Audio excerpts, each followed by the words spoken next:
అందరికీ నమస్తే. Welcome back to delight kitchen. ఈరోజు మనం సింపుల్ వేలో ఎగ్ ఫ్రైని ఎలా ప్రిపేర్ చేసుకోవాలో చూసేద్దామా.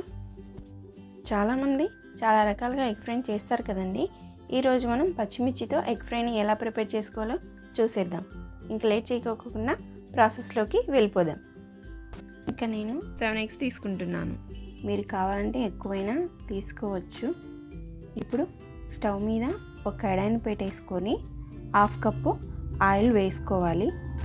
ఆయిల్ హీట్ అయిన తర్వాత సన్నగా తరిగి పెట్టుకున్న 1 కప్పు ఆనియన్స్ను ఇందులో వేసుకోవాలండి. ఇలా వేసుకొని చక్కగా 2-3 నిమిషాలు మీడియం ఫ్లేమ్లోనే ఆనియన్స్ను వేయించుకోవాలి.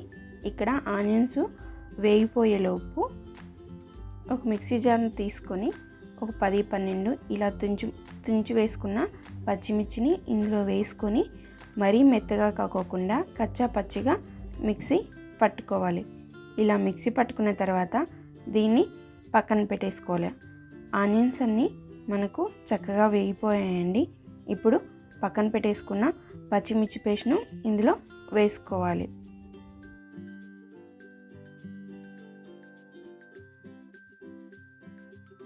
పచ్చిమిర్చి పేస్టు వేసుకున్న తర్వాత 1 teaspoon salt, 1/2 teaspoon పసుపు వేసుకొని పచ్చిమిర్చి పేస్టు పచ్చివాసన పోయేంత వరకు వేయించుకోవాలండి. ఇక్కడ పచ్చిమిర్చి పేస్టు చక్కగా వేగిపోయిందండి. ఇప్పుడు ఒక్కొక్క ఎగ్గును తీసుకొని పగలగొట్టుకొని ఇందులో అన్ని ఎగ్స్ను ఇలా పగలగొట్టుకొని వేసుకోవాలి.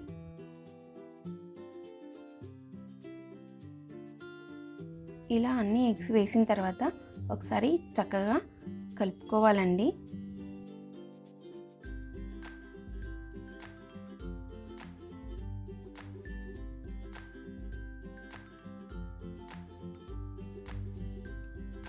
మధ్య మధ్యలో గరిటతో కలుపుకుంటూ ఉండాలండి, లేదంటే అడుగంటేస్తుంది ఎగ్ ఫ్రై. ఇలా 2-3 నిమిషాలు చక్కగా ఎగ్ ఫ్రైని కలుపుకుంటూ ఉండాలండి.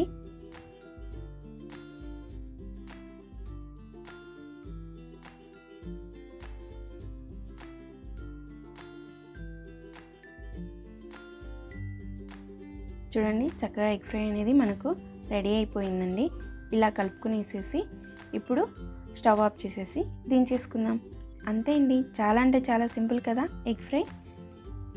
ఈ ఎగ్ ఫ్రై అనేది చపాతీలోకైనా, అన్నంలోకైనా, రాగి సంగట్లోకైనా కానీ చాలా అంటే చాలా టేస్ట్ బాగుంటుందండి. ఒకసారి ట్రై చేసి చూడండి, మీకు ఖచ్చితంగా నచ్చి తీరుతుంది. మరిన్ని రుచుల కోసం please subscribe to our channel.